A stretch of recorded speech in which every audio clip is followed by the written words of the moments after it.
And we're back with the third episode of the fall quarter season for the Student Media Podcast. I'm your co-host, Deacon Tuttle, joined by the elusive, I don't remember the second one, but I'm going to say the elusive because that's the one that sticks in my brain. Isaac Hinson, how are you doing today, Isaac? I'm doing great, man. Happy Halloween to everybody out there. You know, I don't know if they're going to be hearing this on Halloween, but we are in fact recording on Halloween. Uh, and today we are being joined by one of my great friends and essentially the entirety of the WSRN, Ryan Gildersleeve. How are you doing today? Doing great, man. Thank y'all for having me. I'm glad to finally make a cameo on the Student Media Podcast. Yeah, it's good to have you. It's about time. Yeah, we're kind of merging all the different branches now. Well, Ryan, you're connected to the Berg and you're a sports broadcast coordinator. What got you interested in sports play-by-play and also just sports in general? Yeah, so growing up, sports have always been a big thing for me. I used sports as a way of just like making my way through childhood, to be entirely honest. Whether it be watching or playing, I've always been involved in one way or another. And so coming to Central, the big part of my whole motivation for wanting to come here was that I've been sports broadcasting for 6 years now. I just crossed my anniversary not long ago. And so starting off in high school, I got the opportunity to build my skills, build my skill set to the point where coming into college, I knew that I was going to be able to put myself in a pretty solid spot here at the Berg. And, in all honesty, my first year here, I wasn't able to get connected with the Berg. And so the year following, which was last year, of course, I started up right at the beginning. I started hosting the Sunday Saloon, which is 6 hours of country music every Sunday morning. And so that's become something that I'm quite proud of. And above that, I ended up getting hired on as, you're right, one of the sports broadcast coordinators alongside Cash Brown with the WSRN.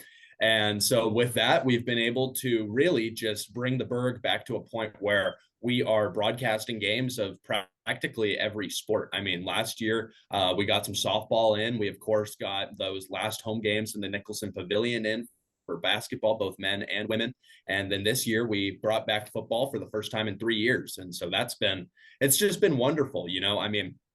In all honesty, it's just sports have brought me to the point where not only have I found what I love to do, but it's great because we're able to bring out a product that people haven't seen in so long. Well, congratulations on all those developments. With you saying that you're covering all these different sports, are there certain ones that come easier for you? And then what are the other ones that you need to do a little bit more prep to feel like you're ready to go to call those? Yeah, that's a great question. When I was first starting out, I've started out with basketball, right? And so when you ask me, I've always kind of looked at it from two different realms, right? There's difficulty in broadcasting because you have not a lot to say. And then there's difficulty in broadcasting because you have too much to say, right? And so I was pretty blessed because growing up, I've never really been able to stop talking. And so when I started off, I jumped straight into basketball broadcasting.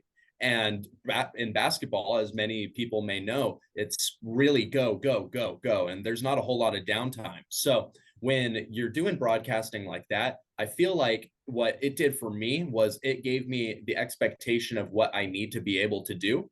And so it set me up really well in order to sculpt my skill set around being able to handle that. But then as I got older and I started to get more experience, I have done some baseball broadcasting, and I will say baseball is easily my favorite sport. I love it, played it my whole life, and it's the hardest to broadcast because, there's a lot of downtime and you need to fill a lot of space. And so when you're on the air and you're talking baseball, it's all about the broadcaster's ability to know what's going on, be in tune with the team and be in tune with the game, really. So with baseball, I'd say that that's probably what is most difficult for me. But like I said, there's those two realms to it. Is there a bit of irony that you feel knowing that baseball is your favorite sport and it's still the hardest for you to commentate on? Yeah, in all honesty, yes. And I'll tell you a funny story. When I was first getting started, I was doing play-by-play for basketball through KOZI, which is a radio station out in Chelan. And so when I was doing that, it was kind of funny because I'd worked there for a couple years prior to the point where I was given the trust to go out and start broadcasting. And so throughout that time, I was trying to find any opportunity I could to broadcast where even if I'm not getting paid for it, I want to do it. So I have never been into volleyball, right? But the first opportunity that I got to call a game was from my high school. And they said, hey, if you want, we'll pay you to broadcast these volleyball games for the rest of the season. And I said, you know what? I'm in. And so I hopped on, did some broadcasting for volleyball, learned all the rules for volleyball in 2 days, and put together a pretty solid broadcast, I'd say. So, I mean, really the point of the story is yes, it's very infuriating to not be able to be competent in baseball because it's like I can pick up a whole new sport in 2 days, but I can't just hop on and do this.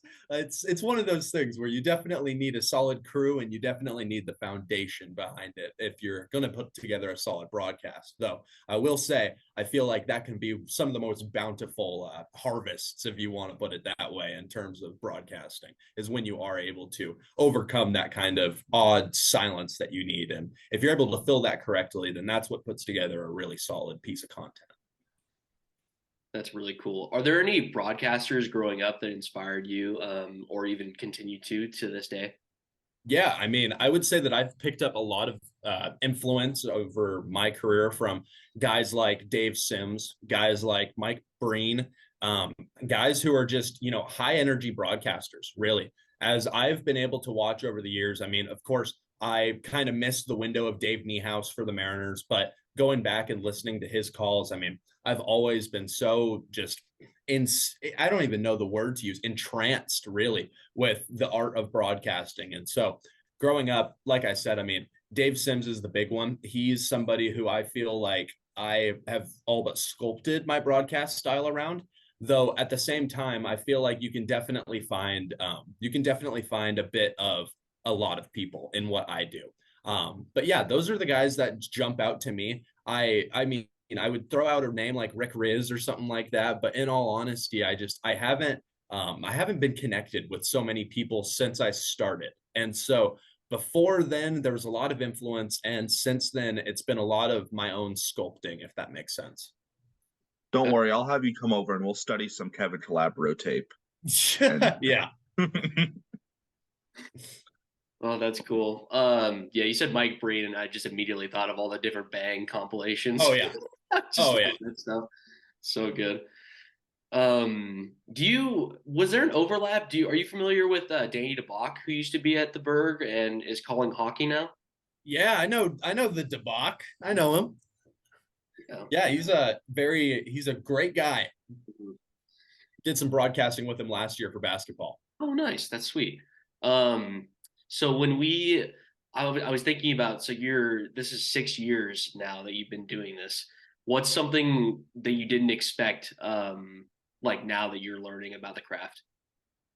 Something that's kind of Yeah, hard. so well, I'll tell you, it's interesting because it's odd since I feel like there's not a whole lot of fields where you can get the amount of experience that I was able to get before you hop on the air for the first time for like a serious professional place, right? And so it was odd for me because I came in knowing what I was doing and knowing how to be on air, how to hold myself. And honestly, the biggest hurdle that I've had to go over has just been getting my voice out there, really.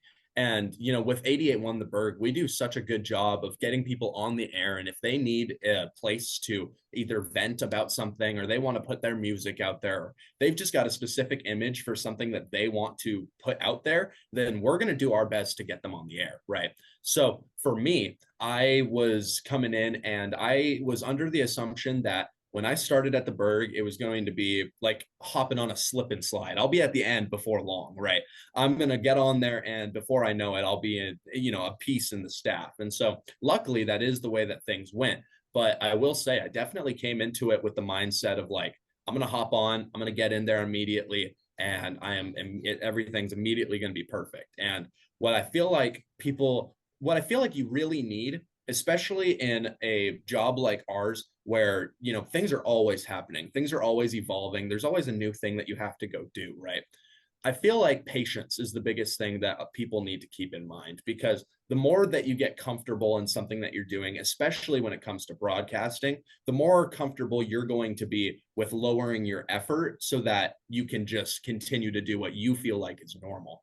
But for me, what it's been is, I mean, my biggest struggle has been just continuously raising the bar for myself. And I don't want to sound too self-inflated, but the more that I have been able to accomplish, the more that I am thriving for something the next step up. So, I've been able to do a series of interviews throughout this year with different players for the football team. And I feel like, I love interviewing and I love investigative, like that kind of journalism. And so when it comes to sports, it's one of those things that's kind of difficult to get investigative journalism done for. And so, I've started reaching out to different places that are a bit outside the reach of here. And hopefully sometime soon, we're going to have some, we'll have some professional people hopping on the old interviews. And so really what I feel like, to sum it all up, it's just raising that bar. That's the biggest thing that surprised me, was I needed to keep raising the bar when I thought that the bar was going to be set and all I'd have to do is jump over it. That's Do you awesome. have a favorite moment since you've become involved with the Bird? Absolutely, I do. And I can break it down for you real quick. All right. Okay. So last year, we're in the Nicholson Pavilion. This place is halfway closed, but this place is slammed. Jump in. People are so excited to be back in the pavilion. And let me tell you, this men's basketball team was so much fun to broadcast for last year. And I had a call for Samad Hector. He comes down the court, catches the ball, drops a guy, goes through the legs, little shimmy crossover. Dude goes flying. I utter what I feel like has to be my most iconic line on the call ever, maybe. I said, "Ladies and gentlemen, put it on Sports Center. Samad Hector just ruined that man." And frankly, I don't know if I've ever felt such a burst of excitement on the air than that moment. I'm jumping out of my seat, throwing my arms. People are like, "Wow, he really cares." But I was so excited. I must have let out a bang, bang, something along those lines. So fun. Well, yeah, you beat me to my next question, which is about essentially what are you looking forward to raising the bar. So congratulations also on looking for those professionals, and we look forward to hearing about that. Yeah, with all of us being connected to student media in some way, and like all of us being on Observer at the same time and stuff, is there any particular work or things coming up for that you guys want to like tease, maybe Isaac on that front, and then something you're proud of right now, Ryan? Yeah, I mean, so the big thing is, here at 88.1 The Berg, we're always trying to push things out, right? So for myself, what I've been doing, and I kind of mentioned it, is I've been doing this interview series where I'm trying to get players in, and what I'm really trying to do and what I'm trying to get at is I want people to be able to know who's playing for the team. You know what I mean? When you're going to a central game, it's pretty hard sometimes to pick up on the advertising for it, to pick up on who the players are. And for a lot of people, I feel like unless you're seeing these guys every day in class, it's difficult to understand who's playing on the team, what they're good at, and what they can provide, right? So, for example, my most recent interview I did with Kennedy McGill, who started off the year as Central's backup quarterback and has made his way to being the starter. And, he's a dual threat kind of guy, and he's just so much fun to watch on the field. And so for me, it was so interesting seeing that this guy, he's a freshman, right? He's a freshman, and so many people haven't heard of him. And he starts off as the backup, but then he comes in and he's just torching the league, really. I mean, the games that he's played as the starter have been so incredible. And so for me, what I really wanted was I wanted to be able to get him in here and talk to him about what his game looks like and how he interprets his own play style, so that people who look for that kind of player can go and watch him. Because right now we've got a very unique opportunity to watch some golden age football for Central Washington Washington University.